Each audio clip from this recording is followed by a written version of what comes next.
I'm Dave Gray, and this week I learned that it doesn't matter how much you love something. If the scalpers beat you to tickets, you still can't fucking go.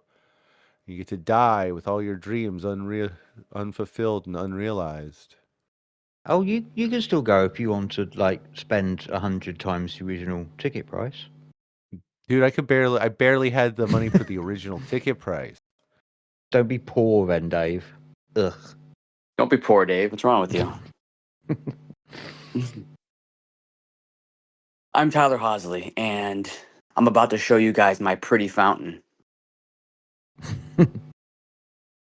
I'm Kevin Matthews, Scottish film fan living in England, and this is another week where I have we have started recording now after 11 p.m. and I've been up again since 3:30 a.m. So I may get incoherent once again. It's weird when the week gets away from me as well. Like, you come back from work, you sit down, you go to play your game for 5 minutes, and then it's like 9:30 in the evening, and you've got to get ready to get some sleep, even though you keep trying and trying and trying to get past the same bit and dying repeatedly on Returnal all the time. Do you guys know what I mean? Or is that just me dying at the same spots all the time? I don't die in the same spots, but I sort of feel your pain. Thanks. Noob. Hi, I'm Craig. Film enjoy living in England, and the Wayans brothers opening the Scary Movie teaser with a pronouns gag is about as culturally relevant as me making a Wayne's World reference in 2026. Not. And welcome to Raiders of a Podcast. Yay! I apologise immediately. I watched a load of stuff this week. My notes are going far too long, and Kevin's going to have to go without so much sleep. I apologise, Kevin. I'm not apologising to the people who are aware it is 6 p.m. I'm not going to apologise to you, but I'm sorry, Kevin. I watched so much good stuff. I watched the 2006 comedy drama Memories of Matsuko. Quick synopsis: a directionless teenager is asked to clear out his mysterious long-lost auntie's home in the event of her death, and he makes a series of interesting discoveries about the life that she had led. That was pretty fucking magnificent. Like, it is the most captivating film I've seen in a long time. It grabbed me as instantly as any film has ever grabbed me, and it did not let go for like the whole 130-minute runtime. I was transfixed. Great performances.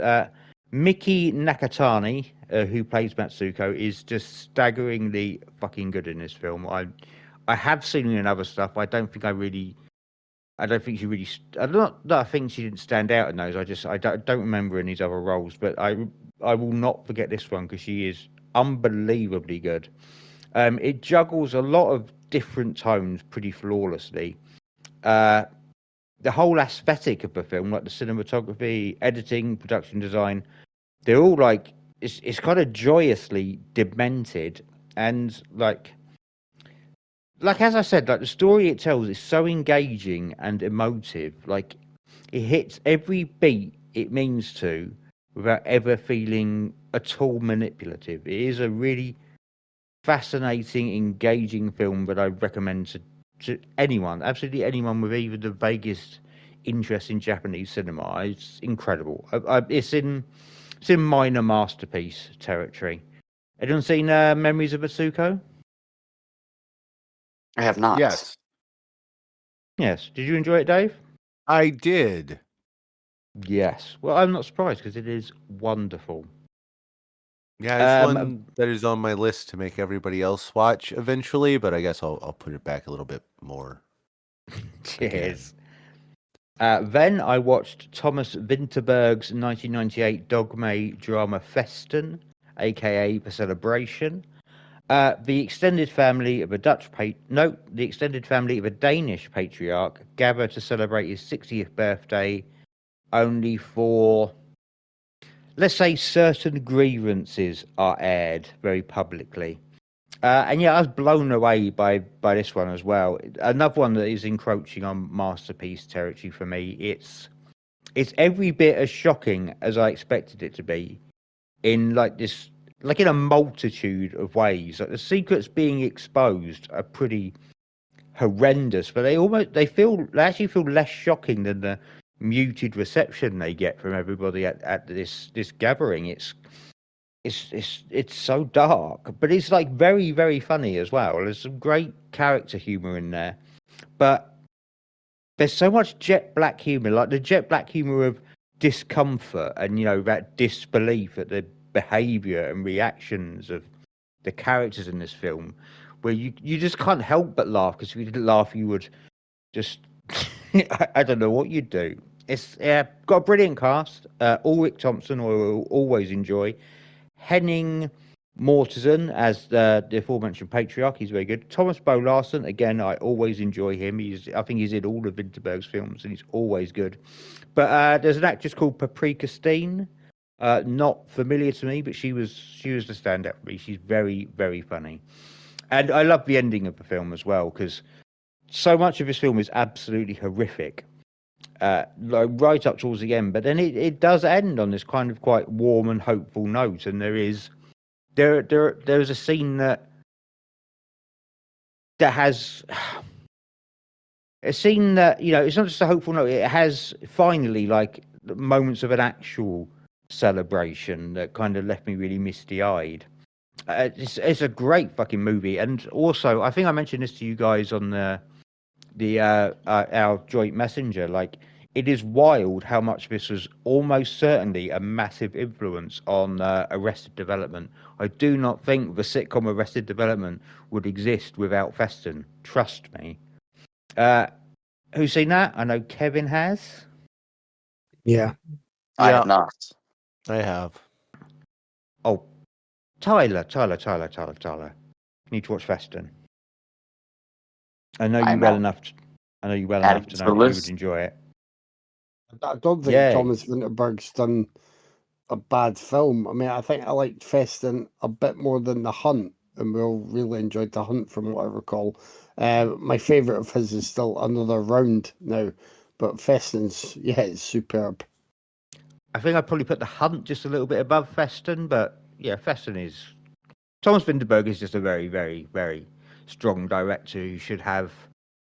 more people should have heard of Thomas Vinterberg than have heard of Lars von Trier, frankly. Well, I think Vinterberg got kind of fucked by the Dogma 95 rules, because he actually followed them for a long time, unlike von Trier, who was like, I made this, even though everything was supposed to be uncredited. Like, he's technically uncredited for Fesson.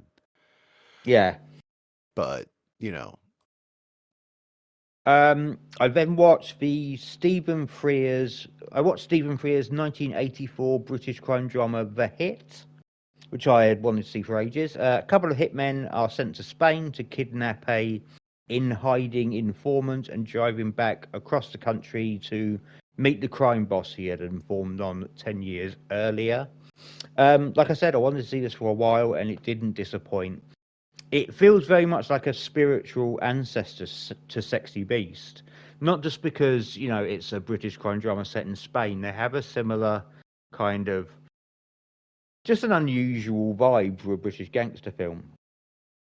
Cast is phenomenal. You got John Hurt as the older hitman. John Hurt has never been bad as long as he lived. Tim Roth as his young protege. Love Tim Roth. And Terence Stamp as this kind of curiously relaxed informant being driven to meet his fate. They're all really good, but Terence Stamp is a standout for me. Terence Stamp can be a bit much in some movies, and this is not one of them. He is just right on the money. Like, he's got this charming kind of philosophical edge to him. He's impossible to get a read on, and that's one of the things that makes the films really interesting. And also, he's incredibly handsome in this film. He is a very, very handsome man. It's a great road movie. Lots of kind of psychological mind games. lots of kind of philosophical ruminations on mortality, responsibility, reconciliation. It's just a really interesting film with an absolutely just a banger cast. You just put those three actors. I mean, they're in a calm for most of the film, but you could put them in a wardrobe, put them in a bath, just put those three together, and you're going to get a bit of a winner. But this was really good. Who's seen the Hit? The Hit? Yeah. I have seen that one. I don't think I have seen that one. Well, that one is on Prime, Kevin. So if I don't know if there's a day for your blog where you watch stuff on Prime, but if there is, I do. Yeah. I tend to get waylaid because I'll often go for a joint viewing with Vicky, which is how I end up watching shit like Playdate rather than something that could be infinitely better like The Hit. well, it would be your choice next because you I did know, I'll not bear that in choose mind. Playdate. So that is correct, yeah. then I watched the 1991 coming-of-age comedy drama Dogfight.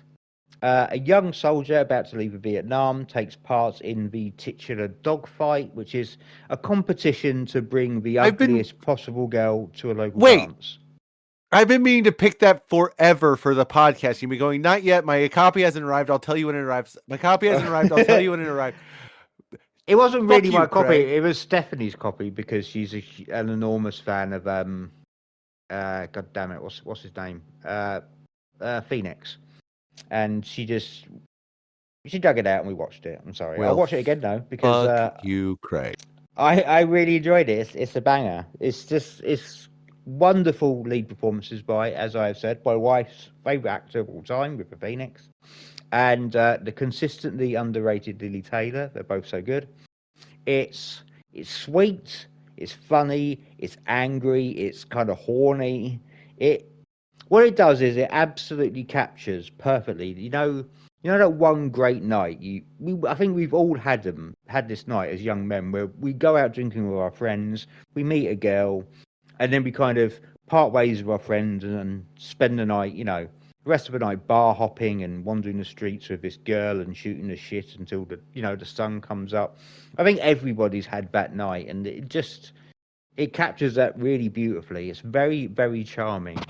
But it also, it has the spectre of Vietnam hanging over it. I mean, I think us four on this podcast, we are lucky enough to cross over into adulthood at a time when there is a degree of kind of normalcy and stability in the world, compared to other eras. And this is, one mad night romance, but it takes place, at the start of one of the most volatile periods in American history. You know that as soon as, if you look at the way that America has the big divide that America has at the moment, you can pretty much trace it all back to Vietnam. So it's kind of interesting to watch this romance at the beginning of that era. It's very interesting, and that's kind of omnipresent in the background, but more beyond that, it's very sweet and hopeful film in the end. It just has that in the background, and it's a very interesting film, which I will enjoy watching it again when when Dave picks it. I'm sorry, Dave. You bastard. I mean, I'm gonna have to wait now, but it's coming. You're gonna have to wait for that. You got Memories of Matsuko. You could just keep fucking and I can't pick what I wanted to pick. You guys just keep fucking kneecapping me this week. Sorry, Craig. Wait till I film. I just watched Beastmaster. One more, and I'm done. I just had a really good kind of run this week, so I just kept watching films. I watched a 2014 comedy drama, Homemakers. A feckless and kind of directionless punk singer finds herself on hiatus as she sets about fixing the rundown house that was left to her by her recently deceased grandfather. And yeah, I loved this one too. I've had such a good run this week. Like, I'd read comparisons to Harmony Korine. I was just going to see if I could actually hear Tyler get an erection, but no, I couldn't. What's the name of this one? Homemakers. Homemakers. Okay. Like aesthetically, yeah, it's got a bit of Korean to it, and I can definitely see how these characters could slot into a Harmony Korine film. But I would say that it's far too sweet natured to really justify the comparison, too much. But yeah, there's definitely a bit of Korine in there. It's a great looking film. It has a fantastic soundtrack. It ends with a really killer like poker cover version, which I didn't expect. It features great performances across the board, especially from second build actor Jack Culbertson, but especially Rachel McKeon, she's magnificent in this, in that kind of, that kind of like, who is this? I must now see everything she has ever made kind of way. Like, instant obsession with this actress because she is so good. And it has a great singing voice too. It's just a really good kind of delayed coming of age film. It's very funny. This dilapidated house that she's working on creates some really fun kind of silent movie-esque humor and gags. It has a huge heart. It deals with some really interesting themes because it's about a feckless punk, but so the ideas that it leans into are stuff like the idea that responsibility and accountability are really like the basis for personal agency and growth, and it's a really smart, sweet, emotional film. And I will bring this one to the show sometime, so don't rush to see it, Tyler. You shouldn't rush to see films that another host is planning to bring to the show. You shouldn't do that. Don't do that, Tyler. Get in trouble. But yeah, it's really good. So I'll bring it to the show. Even if we don't all like it, we can all bask in the greatness of McKeon's performance because she is magnificent. And yeah, that's me for a killer week of watching excellent movies. I did not have a killer week like you, but I had a good mix. I'm going to quickly mention Viet and Nam, which is a 2024 film I watched on Mubi, and I've seen it quite sort of flippantly described as Brokeback Miners. It's a bit more than that. Miners, as in digging underground. I think we should make that very clear so everyone listening at home. Brokeback coal miners. So it's about love and sexuality, but it's also about kind of the history and like the place. And it didn't, like, I'm not giving it a high recommend. It didn't fully work for me, but part of that is me maybe not knowing enough about what's being explored in terms of the context in the area, and part of it is I think the film itself is, like, in some ways it was a little bit light and sort of like unfocused, and in other ways it was really sort of pinpointing like one moment or one connection between people, which is nice, but just it was uneven throughout the film. So I'm just mentioning that one for people who might want to give it a go. Last weekend was a bit of a romantic one in Casa de Matthews. So we picked a couple of romance films that had a mixed reception in the sofa viewing box. I enjoyed both. Vicky was not won over by 1987's Moonstruck. So Moonstruck has Cher in it. Danny Aiello is the man who proposes to her. She wants everything done properly because she thinks it's bad luck that she only got married in the City Hall last time and her first husband got killed when he was hit by a bus. That's it. And Danny Aiello has to run and visit his sick mother, his dying mother. He says to Cher, "You need to go and make sure you invite my brother to the wedding. We've fallen out for years now." His brother's played by Nicolas Cage, who in his first scene ends up going into a rant about how he lost his hand in a slicer, and it's all his brother's fault. And yeah, I thought it was quite wonderful. This, like, it's just, it was really, it was sweet and fun, but in a way that didn't feel like it was trying to be overly saccharine or, or pushing together all of the movie romance moments. But in that way, with a little, not really any grit or that, but with some, like, with some roughage, it was a more sort of rounded and just complete experience. That's what I felt anyway. I thought Cage was a lot of fun. I thought Cher was wonderful. Like, this is, I think Cher got to a point where then I've liked her in movies quite often. I mean, I even liked Burlesque when I picked her for the show. I liked her in it, but she was being Cher at that point. Like, she went to a point where she's now Cher, and whenever she appears in things, she's being Cher, even if that character's not called Cher. This was one of her sort of earlier and better performances. I really liked. Olympia Dukakis plays her mother, and has a really nice sequence with there's John Mahoney's in this, and he's a guy who's like not having any luck with women, and ends up chatting to Olympia Dukakis' character, and yeah, that's really good. And Vincent Gardenia plays her father, and he's really good as well. I just like, yeah, I really liked it, and it's one of those titles that I'd known about for a long time but never got around to. Have any of you rushed to see Moonstruck? I have yeah, No. I've seen, yeah. many times. Yep, Oh, that's one of those oh, ones they used to show on TV here all the time. Yeah, my right, mom likes that yeah, movie. I've seen it many times.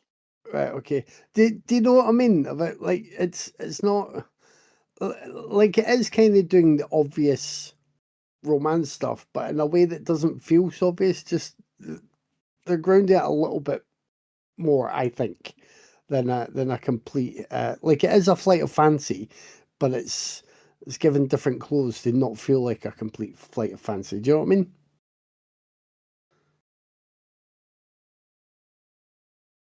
Just I me. mean, it is a complete flight of fancy. I'm Yeah. not sure how you could say it doesn't feel like Oh, one, especially given the familial relationships and the ending, but yeah, and the whole, like, moonlight thing and that. But as I say, just the way they dress it up makes it feel better. Anyway, if you want a complete flight of fancy, we then watched Eternity, the 2025 film that has Miles Teller, Elizabeth Olsen, and Callum Turner as the three main characters. So basically, this elderly couple eventually, one passes away, and then the other is not going to be too far behind. So he waits in this kind of afterlife limbo area for his wife to come along, and he is in the younger guise when he was happy. So that's Miles Teller.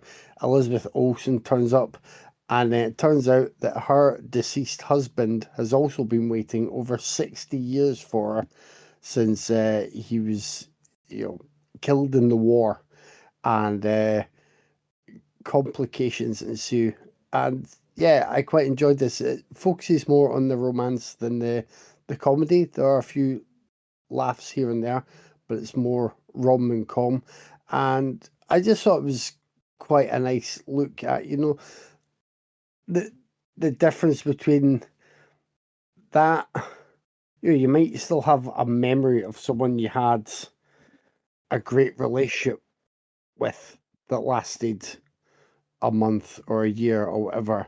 And you might think, oh, what could have been? And you turn that into some ideal fantasy romance in your head. Whereas love and a full and sort of, satisfying relationship has the bad stuff running through it as well. It's just getting through stuff together, and knowing that you know you and your partner aren't necessarily perfect, but when it counts, you are perfectly suited for one another. I thought it was very nice. It didn't reach any full potential with the sort of afterlife idea. There's some nice ideas in there, but it never really delves into them. It keeps it quite focused on the three leads, but it was fun. Right, one more goodie, and then we go to the bads. It was long overdue. I rewatched Spy Game. Robert Redford is awesome in it.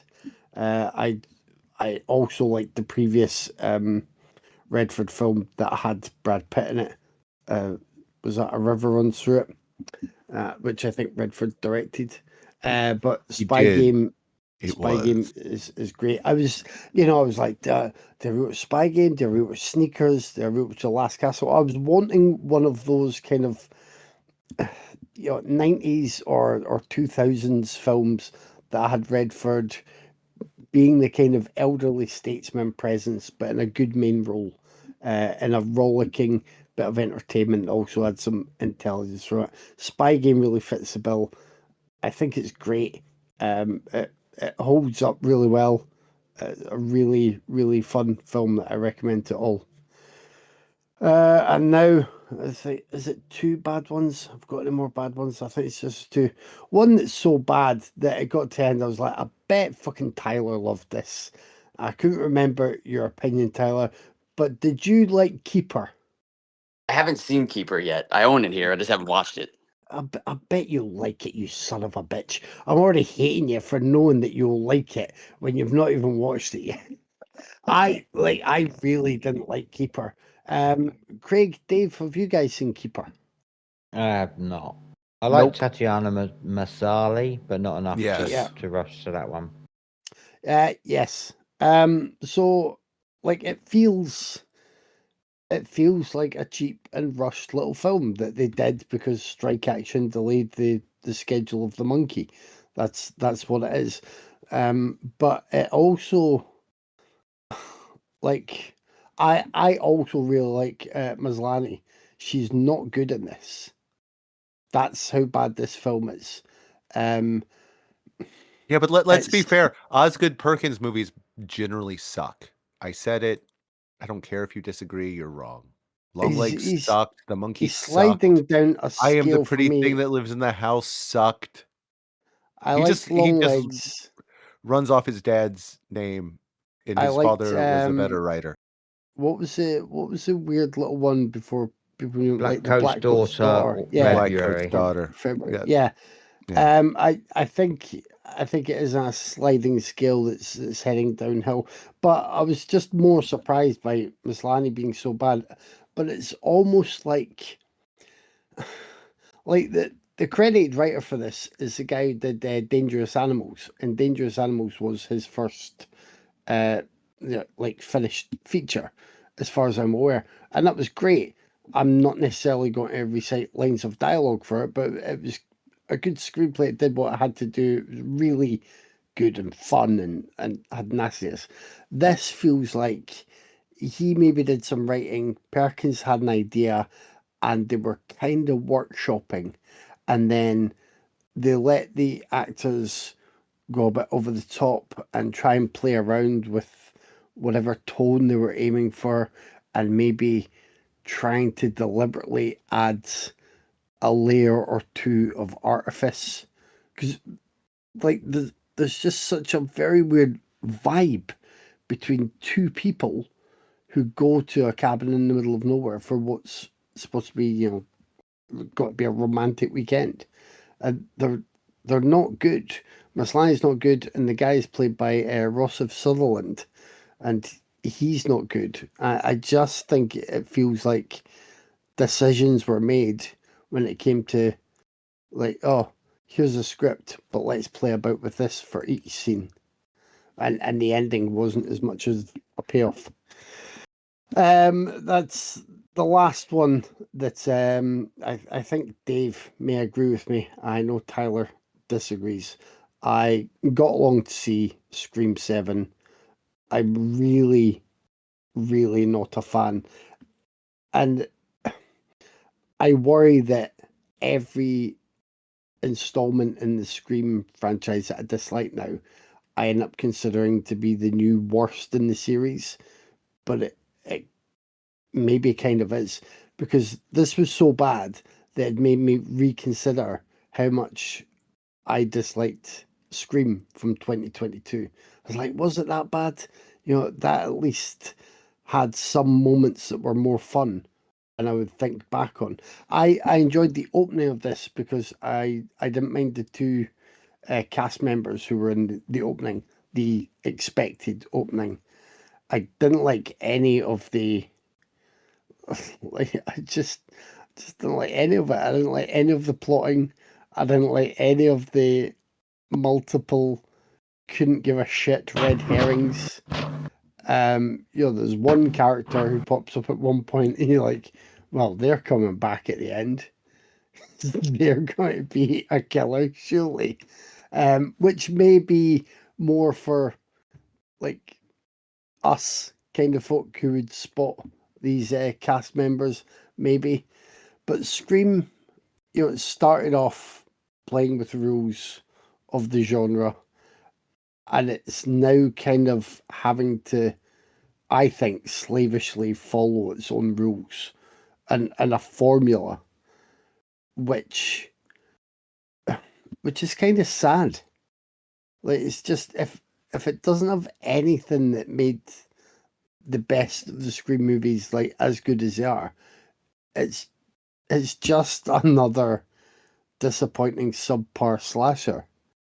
And we had loads of those before Scream came along and kind of shook things up for a while and made it all fun and like made it cool to enjoy slashers again. And you could have meta slashers, you could have old school slashers, you could have all different types, and they knew to aim for some fun.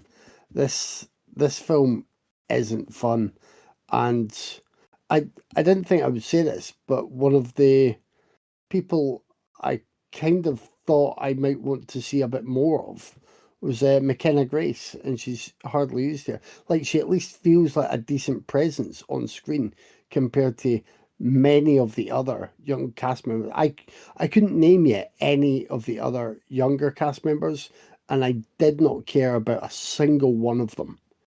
So there's no tension. I'm not watching this thinking, oh, I hope they get to the other side of that building because otherwise a ghost face might pop out and stab them. I just watched this thinking, I really hope they get killed off soon and we're getting to the finale.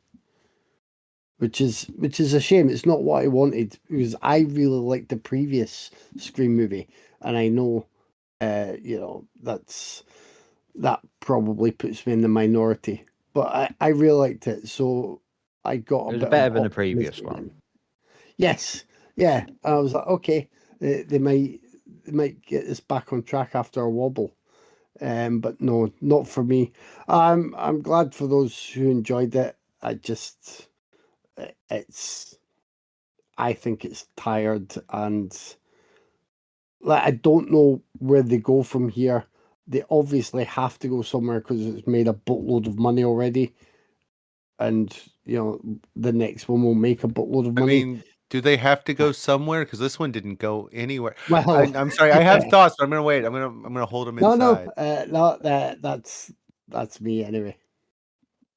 I was just gonna say, like, I'm not usually a stickler for this sort of thing, but Scream doesn't work without Wes Craven. It's Wes Craven's baby. It's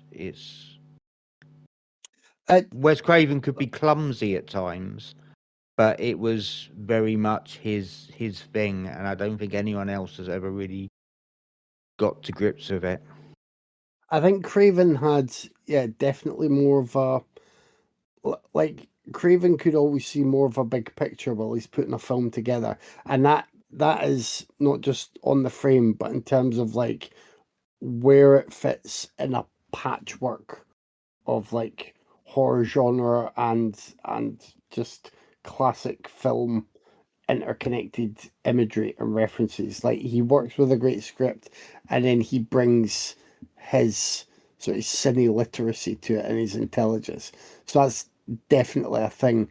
But like, even there are lines in this one, and I know they're deliberate. They're kind of snide digs at the last film, but they're phrased as in, oh, it's a good job you weren't there in New York, sort of thing. I'm thinking, well, there will still be some folk like me who enjoyed the last film, so it's not exactly a target, is it? Like, why would you be wanting to knock that film and distance yourself from it already when I think Scream 6 did pretty well at the box office as well. I don't think many people were picketing to say, you know, down with this soggy shit. But Kevin Williamson obviously felt like he had to massage his own ego while he was doing this and going about how awful the New York adventure was. Sorry, His ego that's is probably definitely massaged by the studio just dumping money from a dump truck onto his lawn and please, Kevin, please rescue our franchise. When he's a weird choice to direct it. He just was. yeah. Anyway, I know Tyler loved it. Sorry, I T. did. I did. Oh. I would have been curious to see how Christopher Landon handled that though, because you can just tell he loves Scream anyway by his movies. So I would have been curious, but I did like what Kevin Williamson did with it. So You're going to love Keeper, you son of a bitch. Sorry, oh, I do love all of Oscar. I do love all of Oscar and Perkins movies too. So there's a good chance. We'll see. We'll see. um. So I did some homework. I watched two Michael Davis movies this week. Well, three, including Shoot 'Em Up. But I watched all his whole filmography. I watched 100 Girls and Monster Man, both of which I really like a lot. I've seen them both back when they first came out, but it's been years. But 100 Girls is a really funny, really sweet college sex comedy with Jonathan Tucker. You guys know I like Jonathan Tucker, so yeah, that's a good one. It's got James DeBello in it. It's a really just funny college set movie. I really like that one a lot. And Monster Man is a fucking blast. Like I hadn't seen this movie in years, probably since the early 2000s on Showtime. But man, it's such a fun parody of backwoods hillbilly horror while still managing to be an entry in the genre, kind of like Shoot 'Em Up is. But yeah, this one's a fucking blast. I like the cast. The killer is goofy as hell, but it works. It's really fun. Michael Davis is a talent, and it's a shame he does not make movies anymore. But yeah, that was good. And besides that, I binge watched 56 Days on Amazon Prime, which I thought was really good. It's got the dude from that played Leon, and he's in now Apocalypse, the Gregor Rocky series. I cannot pronounce his name. Was it Avon Georgia? Jog? Is that how you pronounce that? I don't know. No, I believe it's George. It's with the Y. Oh, okay. He's really good. I liked him in everything I've seen him in. He's really good in this. Dove Cameron is really good. She's adorable. It's just a really good, twisty little thriller. And yeah, if I haven't read the source material, I know Dave has, but I have not read the source. But I really liked the show a lot. It kept me entertained for all 8 episodes. So solid stuff. And yeah, that's me. I'm going to remind you again to watch the movie he directed, which, well, you know what? I'm not sure I'm picking. I might force you to do that soon anyway. Ooh, yeah, do it. But yeah, he did direct a movie a couple years ago called oh, and now I can't think of it to save my life. It went right out of my head. Dormouse. That's it. Okay. You would love it. I've said it repeatedly. Oh, that was you? So it's my turn? Yeah. Yeah, that's me. All right. I've been waiting so long. That was God, y'all watched a lot this week. So did I, but I'm gonna keep it short. I pulled out my lovely new 4K copy of Body of Evidence. It's a bad movie, but Madonna does look really good naked. I don't believe that anybody would choose fun times with Madonna when they have Julianne Moore at home, but that's just me. I am biased. It's a Agreed. terrible early 90s erotic drama. It is just a bad Basic Instinct ripoff, but with Madonna. And like I'm gonna like full disclosure, she looks fantastic in the sex scenes, and it has an incredibly strong supporting cast, but it's a bad script, and Madonna was never much of an actress, and she can't carry this movie, and she really needs to, and that's the problem with it. I don't hate it as much as other people. If you want to watch something, a little dirty and goofy and worth drinking and laughing out over drinks with friends, you can do worse. It's erotic Willem Dafoe. Yeah, That's how you sell but it. you don't get to see Willem Dafoe's donkey dick, so it does kind of Very undermine the whole true. reason for watching erotic Willem Dafoe. Because, like, normally that's then it's on the screen. You go, that is fucking huge. That's the whole reason why Antichrist worked. Like, that movie wouldn't have worked if he didn't have that penis. You watch it, you go, okay, I understand now. I get what's going on now. Without that, you're like, why the fuck is any of this happening? Was that the I film also where they had to like change the way they were shooting scenes because they just his penis was too enormous it and was it messed up all terrifying their to the other plans. I was just like, cast. well, how do we shoot this with that massive dong? Terrified the other He cast members. deserves that. He deserves. He does. Yeah. Look, I love Willem Dafoe, and he's fun in Body of Evidence. He does his best, but it is not a good movie, and you don't get to see the massive dong, so it doesn't make as much sense. That's all I'm saying. Yeah. Just an insert, and I would have been like, now the movie makes sense. I followed that up with 2 movies Tyler loved: 2026's horror thriller Psycho Killer, which I fucking hated. I get why Tyler likes this. I do. I understand. It feels very much like a horror thriller of Tyler's favorite era, the early 2000s. But for me, it was just limp. It was a bad script. The dialogue is atrocious. The killer is dull. The kills are boring. It is just not good. It is literally about a guy driving a straight shot up I-70, and they can't even put up like a road checkpoint at some point. It's not a good movie. It's just not. And then the ending is goofy as fuck. But fun side note, it ends at 3 Mile Island, which closed recently, but it's going to reopen. Do you know what it's going to be used for now? Mm-mm. Exclusively to power Microsoft-owned AI farms. Oh. Yay! And I followed that up with Scream 7, which okay. I typed out like a long rant about it that I didn't send to anybody. And I'm not going to try to remember all of it. I will hit the highlights. It sucks. The screenplay is bad. It is a bad screenplay. Nobody talks like these characters. The story is bad. It removes the meta. And say what you want about other Screams. And I am very what's a good word for it? Iffy on this series. I think 1 and 2 are fantastic. They're classics. They're top shelf slasher movies. But I think all after that have been diminishing returns. And even if I'm not huge on 3 and 4, I respect what they tried to do. I respect what they're going for with the meta. I think they fumble, but I respect what they're doing. Did not care for 6 and 5 and 6, mostly because, again, I didn't like the screenplays. The attempts at meta failed, especially in 5, where they just dropped the ball left and right. And I really hated the icky genetic serial killer when I wear daddy's costume storyline that obviously the original 7 was supposed to be. Didn't like it. Felt creepy and wrong to me. You know, and I get why folks enjoy them. I do. They just miss the mark for me. But this one has nothing. The cast is bad.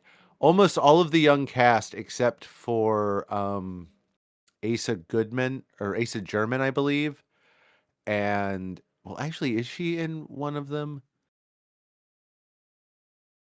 I don't remember if McKenna Grace is, but every other young actor is lifted directly out of a Paramount Plus streaming series, which that's a choice because they're fucking bad. I agree with Kevin. The only new inclusion in the cast that is any good is McKenna Grace, and she is not in it nearly long enough. The rest are they're just bad. Celeste O'Connor is bad. Asa German, who I thought was pretty decent in the first season of Generation V, I didn't see the second season, so I don't know, is bad. Sam Rechner is bad. But worst of all is the lead youth, Isabel May, who is straight up atrocious. She is a fucking terrible actor, and she gets more screen time than most people, and it is awful. Nev Campbell is obviously just there for a paycheck. Courtney Cox is just there for contractual obligation. It wastes Jasmine Savoy Brown and Mason Gooding, which I think is the biggest sin of the last two as well. They're both strong performers who give their most in poorly written roles. And I'm glad that they kept them, they brought them back, but they don't give them fuck all to do. Matthew Lillard does his best with it. He's obviously having fun. The one day they had him talking into an iPhone, but that's it. The killers are obvious. The reveal is really, really fucking eye-rollingly dumb. Like, if you haven't figured this out by the first time the first killer shows up, you are not paying attention, and you should start paying attention. It's not fun. It's not humorous. It's not Scream. It feels very much like corporate made by committee trash, and that's what it is. Oh, I forgot to mention, sorry, Dave, but I think you'll agree with me, but I wonder if Tyler will agree. This has to be the worst killer's motive in the entire series, right? I don't know. Threes was pretty bad. I had fun with 3. Like, when you got the reveal here about the motive, I was just like, is this where they have to reach now? I think fives was an interesting idea, and see, this is the problem. 5 dropped the ball because it had nothing to say about toxic fandom, and 7, like, literally sets it up again. They could have done it right this time, but they fucking didn't. And yeah, I think it's probably the worst killer's motive. And the thing is, since they removed the meta commentary from the rest of the film, it makes it that much worse. Where instead it's just like, well, we didn't really have one. Apparently, Sydney has 3 daughters, but we don't see 2 ever. And I don't think they're referenced except in one time when she goes, I have 3 daughters. Okay. Where are the other 2? They're at the grandparents' house. She referenced it in the kitchen and when she was Did talking to her she? daughter. Yeah, Okay, then they're I on they're totally on missed like a that. Why the FaceTime thing. fuck are they away at grandma's house when it's the middle of the fucking school year? Fuck you, movie. That just makes me hate it even more. I hated it. It was terrible. It was bad. It was really fucking bad. I will agree, I didn't hate Jimmy Tatro and Michelle Randolph in the opening. Just because, like, I like the idea of Stu's house being turned into that. That's a fun idea. They didn't do it well, but it's a fun idea. They don't even use Roger L. Jackson to the best effect. And I get it. God, what is he? He's like 1 billion years old now. So, you got to be careful. But they blew their wad. It would have been far more fun to save some of the returning killers to be the fill-in for future installments, instead of being like, look what we can do. Ah, ha ha ha. Here's a throwback. Nothing's earned. Nothing's done well. It's suck. It is just corporate trash suck. And the fact that it made all the money on earth it doesn't just makes me sad for the future of horror. It makes me sad for just everything. And there's a lot of issues with it.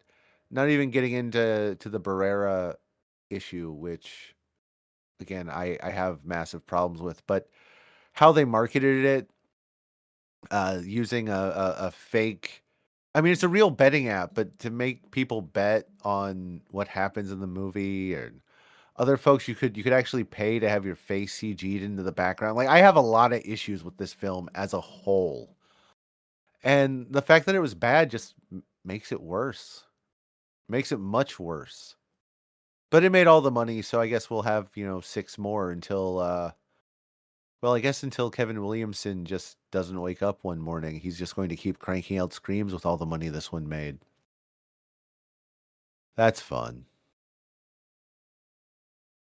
Anyway, this week, we watched the 1975 film The Image. It's an adult drama from the US and France, and the 2007 American action film Shoot 'em Up.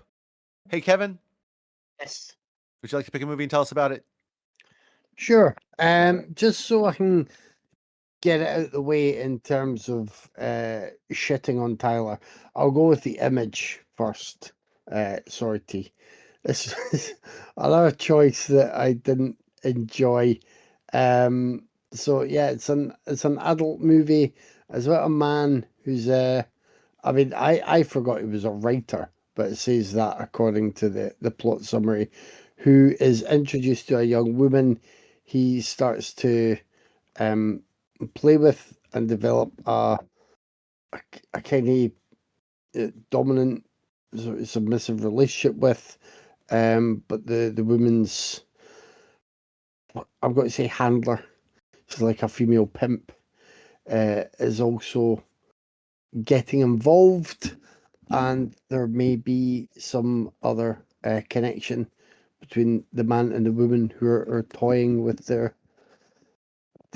young beauty in their life. That's it. I've given it more time than I should. I I just didn't like this, and when I saw it was from Radley Metzger, I had high hopes because Radley Metzger has, I would say, quite the reputation for adult fare. I've not seen what is arguably his most famous film, the opening of Misty Beethoven. I think I might own the Licorice Quartet. It might have been bundled with some other film, but I've not watched that yet. Oddly, I've seen a few other, possibly lesser Radley Metzger films, and they've ranged in quality. I wasn't a big fan of the Alley Cats from the mid-60s, but I quite enjoyed Camille 2000 from the late 60s, and I saw a film called Barbara Broadcast, apparently, which is from the mid to late 70s. Can't even remember what that was about, but it stopped just shy of a Kevin 7. This, I mean, I didn't find it erotic. I didn't find the main characters particularly appealing or witty. It really bored me, and ultimately, now I could be missing something here. I know it's adult entertainment first and foremost, but it really sort of falls in between two stools because there's not enough of the adult sexual content for folk who are wanting to watch it just for that.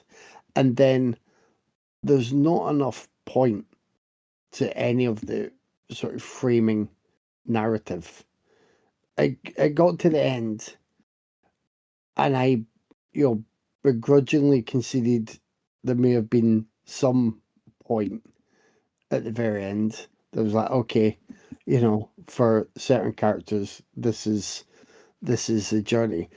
But like that was me kind of doing some mental gymnastics to give it an extra little bit of credit. But I didn't like this at all.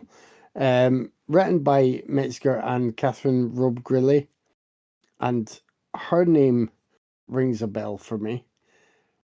And I couldn't remember if I'd seen anything else that she'd done, or if it was just a surname ringing a bell because she was married at one point to, is it Alan Robbe-Grillet?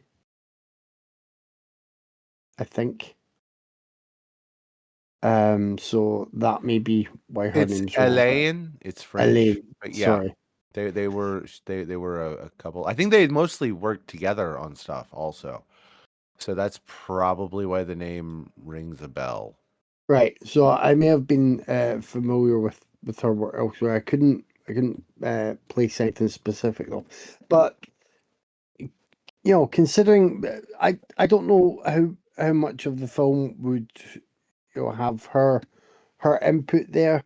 They are sort of both credited, but I think it's from Robbe-Grillet's source material, but it it doesn't feel like a film that benefits from any female input. It's very much obviously the male gaze on these characters. There's nothing. I don't think there's anything that's interesting about the relationships or dynamics shown. There are a couple of moments that are making some really obvious puns, and there's one like pretty amusing scene at a restaurant with a punchline that did make me smile. But that was it. It was kind of a long road up to just get to that punchline. It was just otherwise pretty dull and had about 4 scenes of the most unerotic oral sex I've ever watched on film. And Tyler, before this week, I don't think I even ever considered putting the words unerotic and oral sex in the same sentence. So thanks for that, you son of a bitch. You ruined blowjobs for me this week. He's not going to be giving out any more blowjobs this week. Yeah, damn it, T. I'm not gonna let anybody combo break, so I'm gonna go on with Kevin's dislike. Uh, you're good with that, right? Yeah. Me? Awesome. Yeah, you can go after me. You can. Yeah, no worries. Yeah, No worries. I'm just gonna steamroll through. Yeah, no, this movie sucks. Now I've seen other Radley Metzger films because, yeah, because of I'm a dirty boy, and I like some of them. I like Camille 2000. I like Theresa and Isabel. I even like the Licorice Quartet. Is that what it's called? Think so. Yeah. Yeah. I mean, he did some fun stuff. He had some really good screenplays and does interesting uh camera angles. I mean, there's a reason why a bunch of his stuff ended up in MoMA as part of their permanent collection. This is not. I think this is in the collection just because like they kind of dumped in a bunch of all of his stuff from 68 to 78, I believe, which includes this. But it sucks. It's not well shot, it's not well acted. It's incredibly boring. And the thing is, this one has a lot of things in its favor. Uh, the sales girl is played by Valerie Marin, who is like she was the go-to one of the go-to actors for the golden age of adult films at this time. She's in dozens of stuff. She is a decent actor.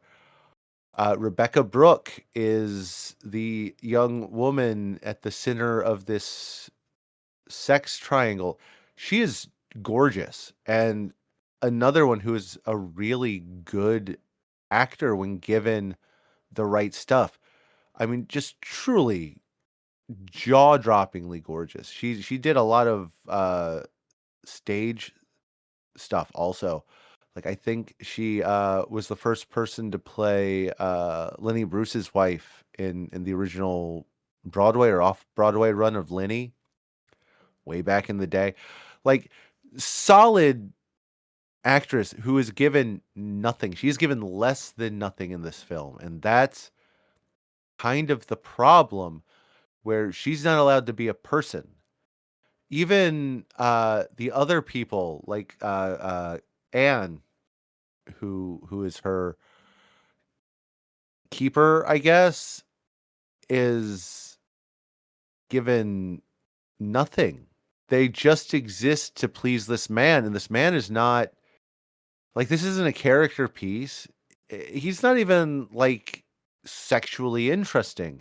He is just the most mediocre white man they could find in 1970 Paris. And that's the problem. This is the opposite of most things Radley Metzger is known for. And for some reason, this is the one that, I guess it's because it's cheap and it's more accessible than his artworks. But this one's gotten its fair number of releases, which still just shocks me. Because this is lesser Metzger by a good margin. There's better erotica out there in pretty much every country. I don't see why you'd want to bother with this one at all. Yeah, I mean, there is a reason why, like, in the year of our Lord 2026, there's a reason why films like The Image are not produced anymore, while, you know, at the same time, there is a leading pornography studio named the Dog Fart Network. People don't want to watch 90 minutes of pretentious porn. Most people do not want to watch 90 minutes of any kind of porn. They tend to lose interest, you know, like 3 or 4 minutes in. Like, Hold on. don't. I will watch 90 minutes of pretentious porn if it's good pretentious porn. I'm just putting that out there for future note. I'll go with the highlights, but you know that's fine. That's fine. I mean, for me, The Image is just a porno. It's just a bad porno. Like, I know two will make a counter argument, which I'm looking forward to, but like a long weekend in Guantanamo Bay will not convince me that this is an erotic drama, because okay, there's going to be an unfurling of the ways that I dislike The Image here, because there are layers to it. It is an onion of dislike. First, as I said, I don't buy that it's an erotic drama because it doesn't contain the basic storytelling elements required of a drama. Like, drama needs characters, first and foremost. This doesn't really have any. It needs significant character development. I'm not saying there's none in here, but what there is all belongs to one character who is the most underwritten character, and if you were to write out their character development, it would not break Twitter's character limit, you know? And, you know, it needs stakes. It's meant to be a drama. It needs stakes. I need to care about the outcome, and I do not care about one single thing that happened in this movie. And, okay, that's fine, because I don't believe it is a drama. If I just say, okay, it's just a porno, it fails in that respect as well, because, like, Mary Mendham, is that her name? The who plays Anne. She's very attractive. It's a lovely looking woman. Or that's her birth name, but she was always credited as Rebecca Brooke. Okay, let's go with Rebecca Brooke. She's very attractive. She's very appealing, but there is nothing appealing about watching her, like, joylessly suck the semi-flaccid cock of a guy who once came third in a Richard Keel lookalike contest. It's just so dull. Like, the sex is so dull, it's so robotic, so perfunctory. Like, if you're watching a sex scene and then when the actor does their O face, you're like busy counting their fillings, something has gone really horribly wrong with your erotic movie. But the most important thing for me is the other thing that this film isn't, after A, drama, and B, at all erotic. It's not a film about S&M. It's not, because there are 3 characters in this, and only one, which is the character of Anne, the masochist sub, is partaking in an S&M relationship. The other 2 characters in this are bored, rich fucks using the Anne character as a pawn in some stupid little rich fuck game.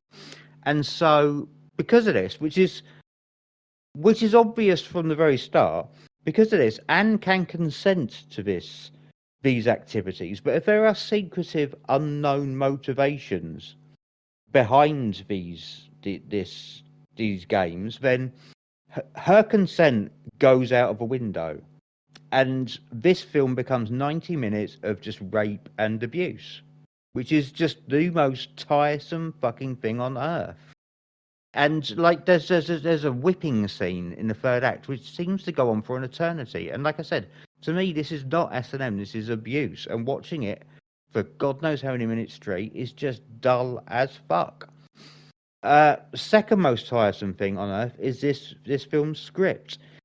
You're about to reap the fruits of your labour is not an acceptable way to say I'm going to ejaculate into your mouth. It is not. Fuck you, you pretentious prick.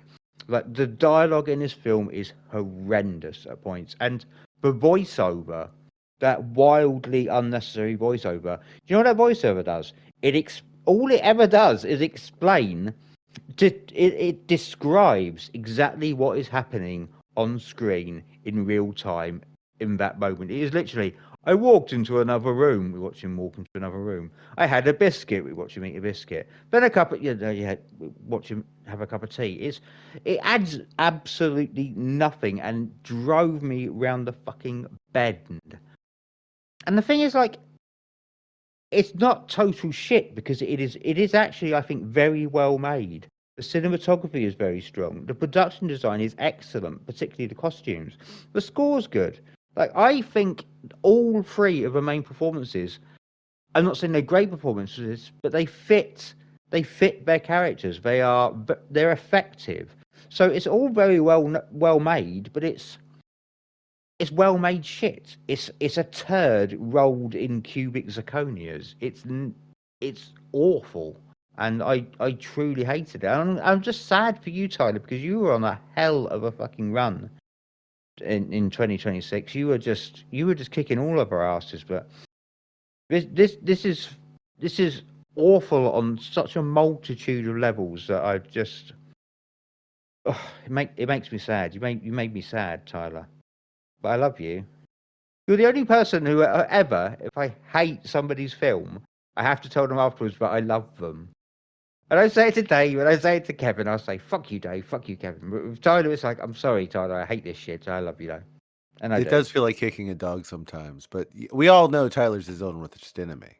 Like, this was inevitable, because Tyler's going to Tyler. He is. Yeah, I think this is a failure in every respect it possibly could be, and I hated it.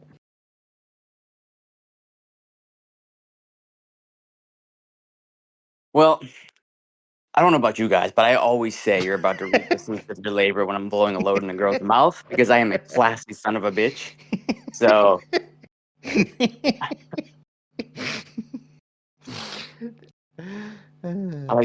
or I say, I'm going to jizzeth in your mouth like Shakespeare, but it's just where I am.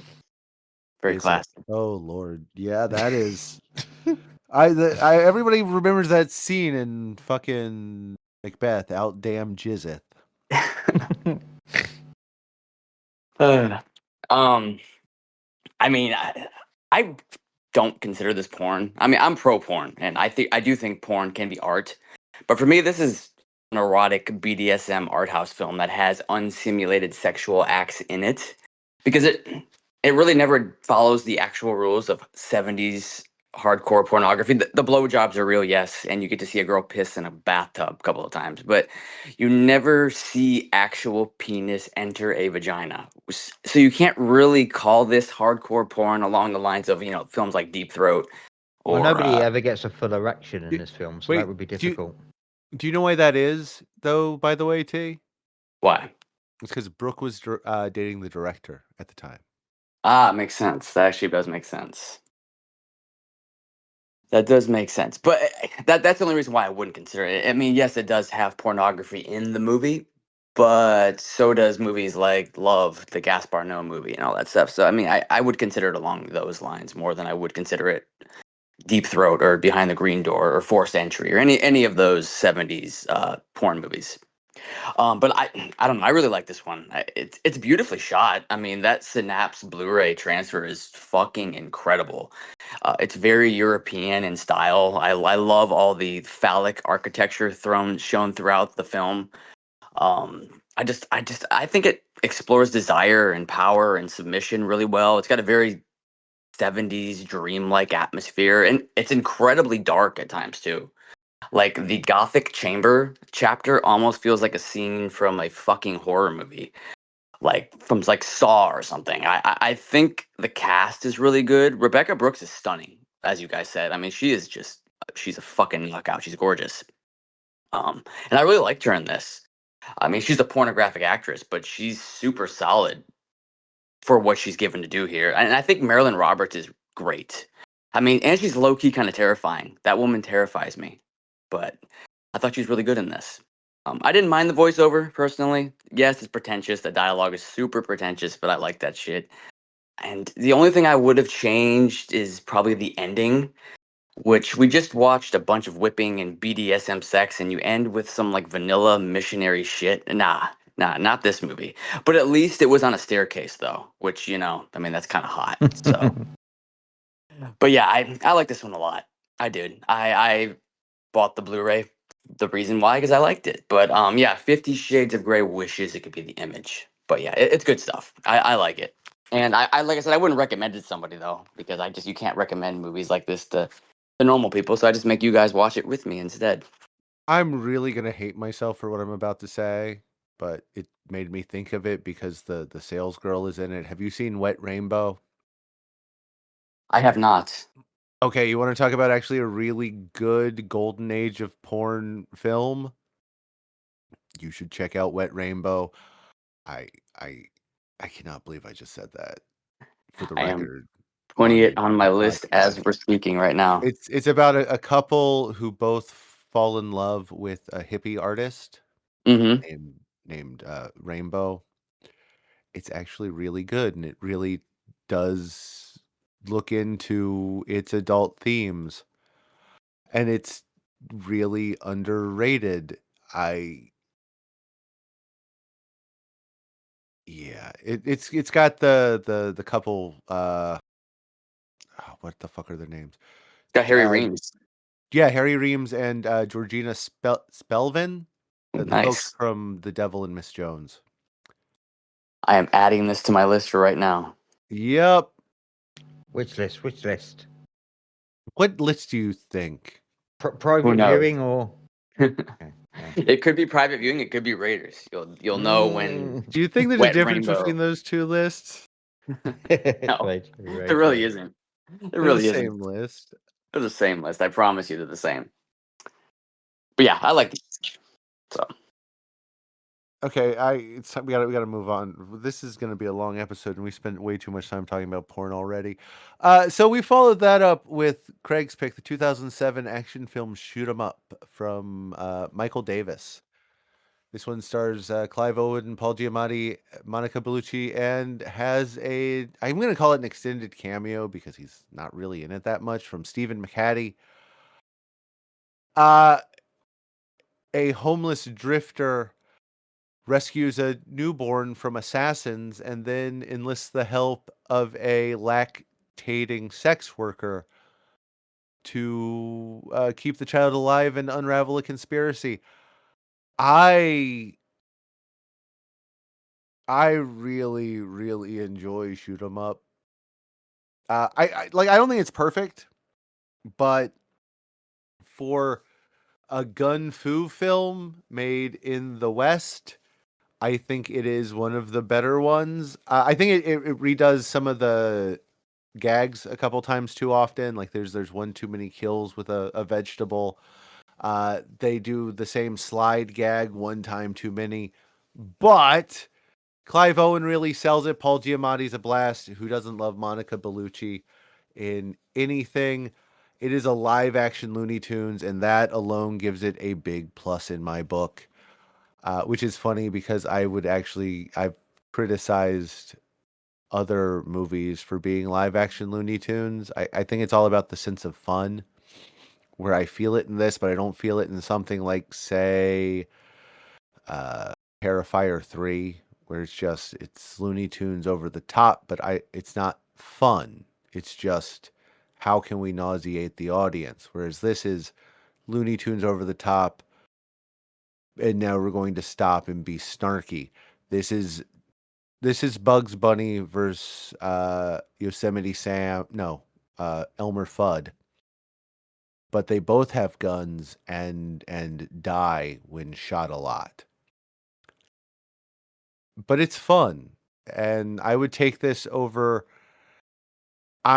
Okay, like I know I've gotten a lot of side glances from things I've already said this week, but I would take this over any John Wick sequel any day of the week. The ending, the warehouse fight was stolen for nobody, and it's better than this from nobody. Nobody stole the warehouse fight from this. I'm sorry, that was confusing. I'm tired and still brain fried from all the porn talk. It's a fun one, and what it does well, it does really well. The problem is it needs just a couple more ideas thrown in the fight scenes. There's still a lot of fun.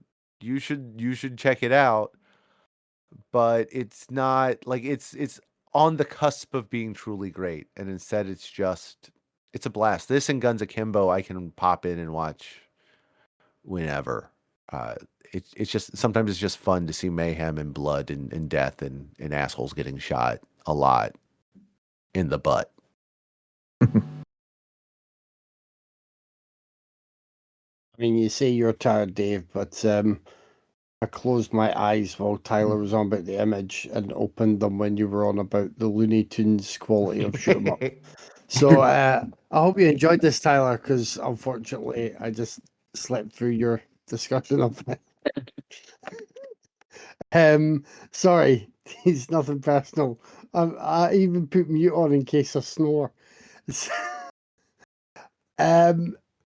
Yeah, I mean, Craig picked this. I think he's trying to ride on the coattails of bigger podcasts, quite frankly, because this week this has been covered by How Did This Get Made? Were you aware of this, Craig? Are you No, I riding on was those not. coattails? I was not. And that's where somebody referred to this as "What's Up, Glock," which I think is very funny. It's probably been said many times already, but works well. It's been said many times already. I think Many that's times. actually the name of one of the early reviews of it. But it's fun, and listening to them chat about it got me in the mood to revisit this, actually. So I got it. Like, yeah, it's just a blast, and I forgot just how quickly it sort of gets in. Does a pretty good job of keeping momentum going along, and then it's all done. Like it's exactly what it says it is. Owen is really good in the lead role in the way that he has this. I mean, he has this kind of cool demeanor, but he's amusing in that he's being overly like not giving a shit, but really super skilled with a gun and just like really, yeah, can do anything, can defy all all of the luck and physics and anything. He's a one-man army and he's brilliant, and now and again he'll utter a little witticism to just put a button on something, and it's great. He knows exactly what film he's in. He's having fun with it. The same goes for Paul Giamatti, who's a blast and really quite icky in a couple of moments, and then really fun as a baddie. Monica Bellucci is, yeah, she's a fun extra presence here, and she's she's allowed to look as full on gorgeous as she can look, and it's a great addition. And then you got Stephen McHattie in a support role. It's just like that. That's all you need, because then push them aside for a number of scenes that are bullet mayhem, inventive gunfights, and just silly entertainment. Like, I forget the Nirvana song that kicks it off. Might be Lithium. It might not be. That's a cracking start to the proceedings. all the bullets flying around with that banging Nirvana tune.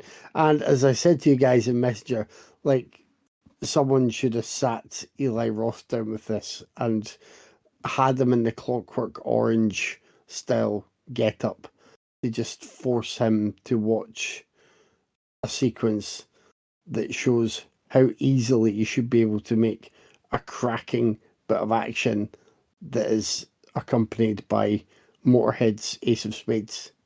Like, you or I could go about with our phone and get friends pretending to punch each other in the face and sync it up to Motorhead's Ace of Spades, and we should be able to create a cracking action sequence. The only person unable to do that is Eli Roth, because I still can't get over how lethargic and unexciting his attempt at that kind of action was in Borderlands.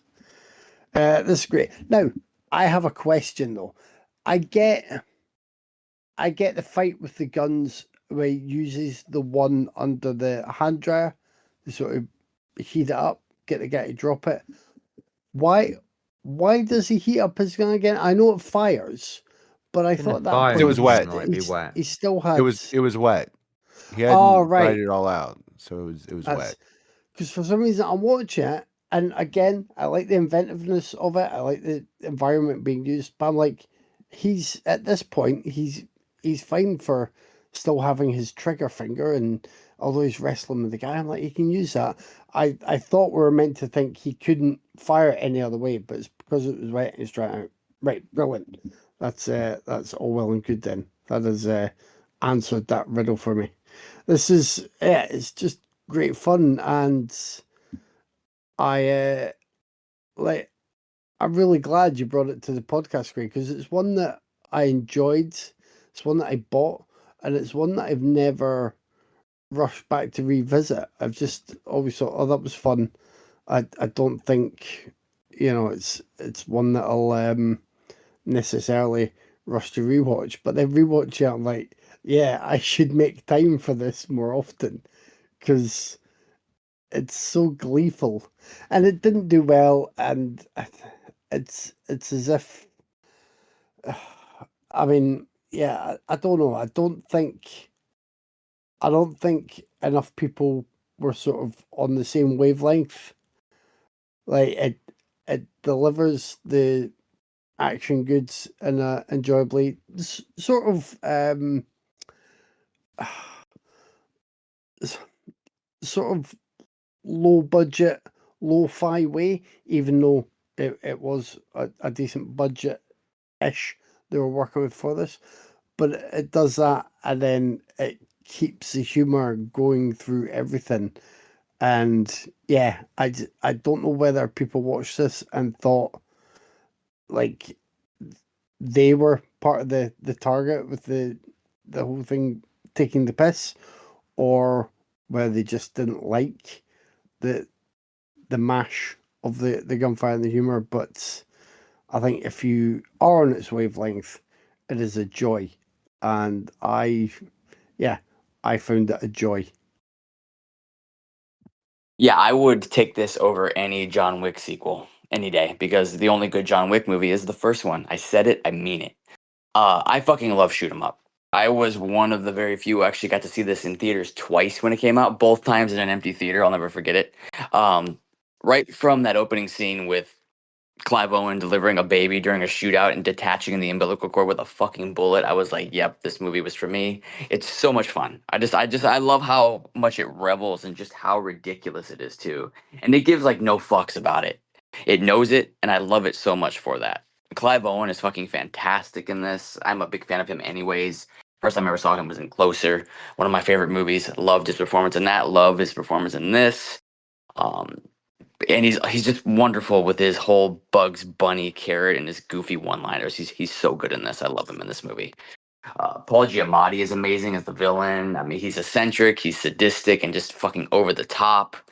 He just rocks it. Monica Bellucci is gorgeous. Loved her in this. I love that sex scene shootout too, and the skydiving scene set to AC/DC.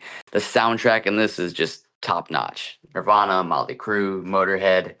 On paper, this movie shouldn't work at all. But Michael Davis handles the material so fucking well, and it's a shame he hasn't made anything since. Because I've honestly, like I mentioned earlier, I've liked everything he's made, and yeah, this is great. This is a great action comedy, and so is the rest of Davis's filmography. So if you haven't seen it, go watch them all. Great movie, all three of them. But yeah, big fan of Shoot 'Em Up.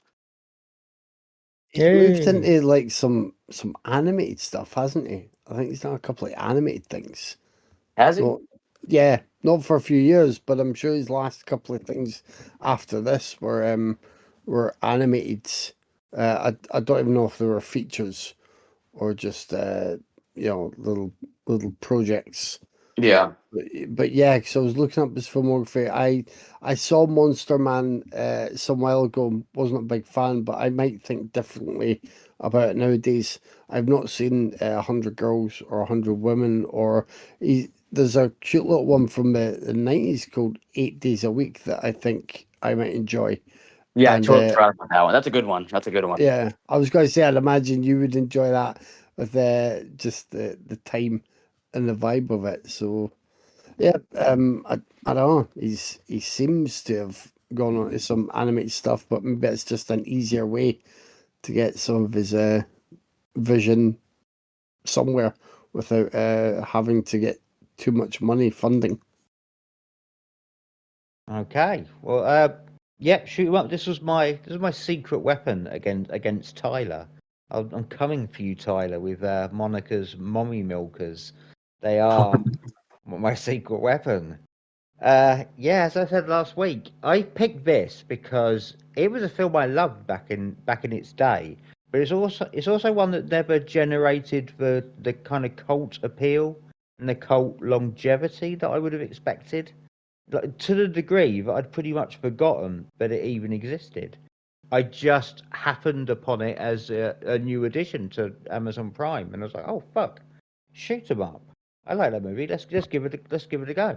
Let's rewatch it." And if I'm honest, like the first half of this film actually had me thinking I was in for a kind of disappointing 90 minutes because I chiefly remembered Shoot 'Em Up as a great action film, but we're in such a different era now. We've had films like The Raid, Night Comes for Us, the first John Wick, The Villainess.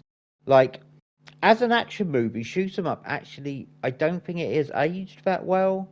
Like, there's very little in-camera action. Everything is in the edit. There's way too much, like, shot of Clive Owen firing the gun, cut to bad guy getting hit, cut back to Clive Owen firing, cut back to another bad guy getting hit. It's all in the fucking edit, and I was a little disappointed. Like, there's fun stuff in every one of the, like, action sequences in this film, and there are a lot of action sequences in this film. There's always fun stuff, but it's always in it's all in the scenario or the geography of it rather than the choreography and the shooting style. So I really thought, oh, this isn't the film I remembered, and I was going to be disappointed. But I think about the halfway mark, it really started to win me over again. And what I think it is like, I do think the set pieces are much stronger in the second half. But I think really what it is, when I got over the mild disappointment and started looking beyond the action scenes, I saw what a beautiful little kind of relic this film is. I feel like this is one of the last truly unapologetically dumb action movies. Because no one wants to be dumb anymore. Or they want to be dumb, but they also want to constantly apologize for it being dumb with kind of ironic postmodern winking or like fourth wall breaking self-satisfied bullshit. Like, no one wants to just make some dumb shit anymore, and Shoot 'Em Up is just dumb, gleeful, old school dumb shit, and I appreciated it so much for that. It made my heart just glow. Like, the jokes are terrible, absolutely terrible. I think they're meant to be.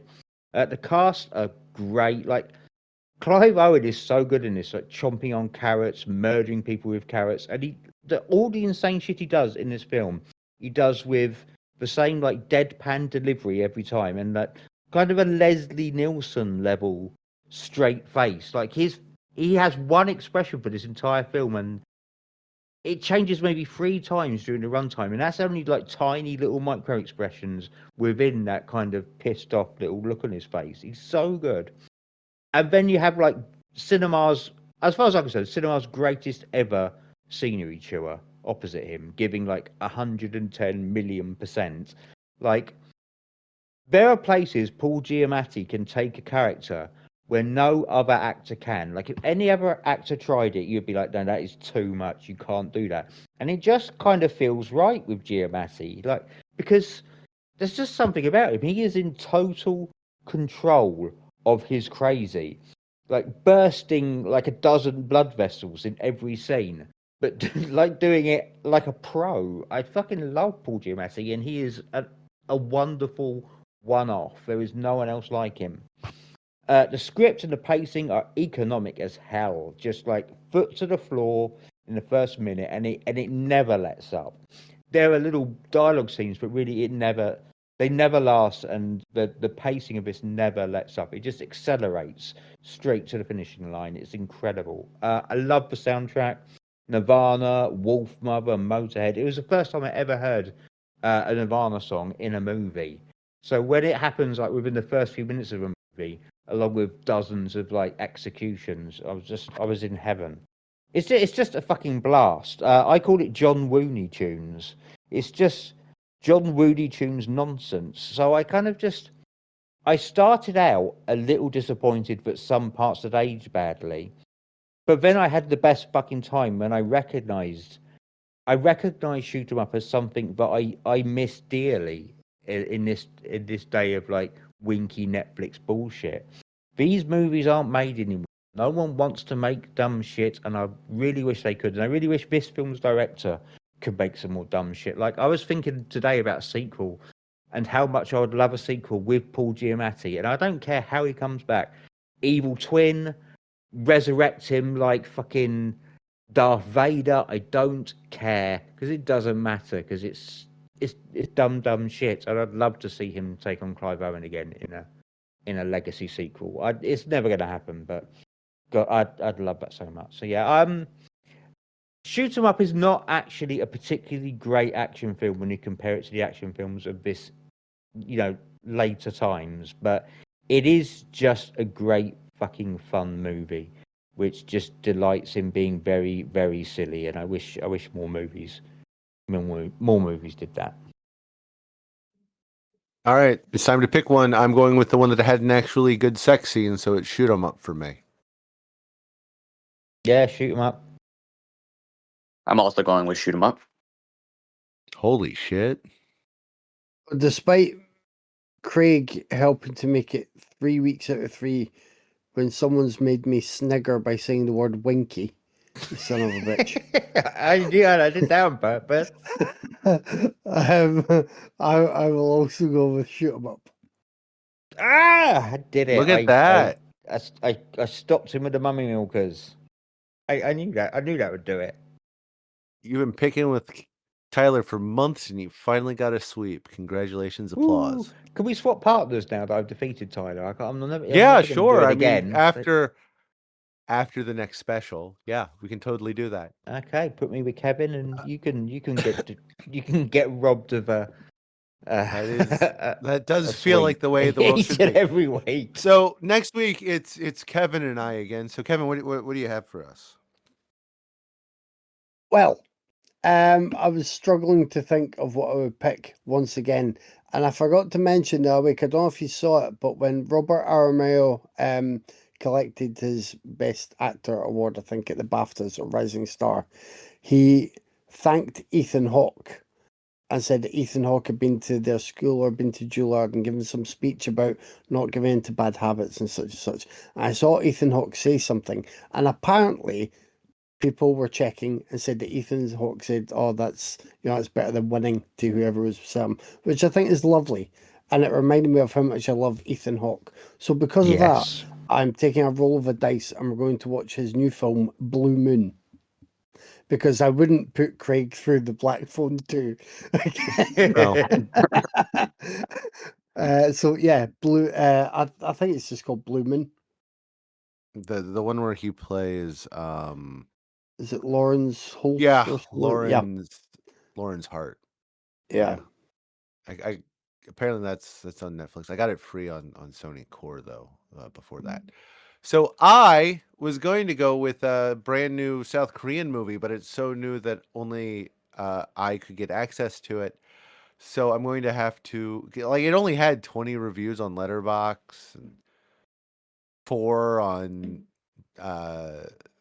no, it was only on seen by 20 people on Letterboxd. It had the bare minimum ratings on IMDb and like 1 viewer review on Rotten Tomatoes. I was like, yes, I am finally cutting edge with Horror Express, but nobody else could get access to it. So instead, we're going to watch another South Korean horror because I just want to watch something I haven't heard people talk about much, and that's the 2024-2025 Noise.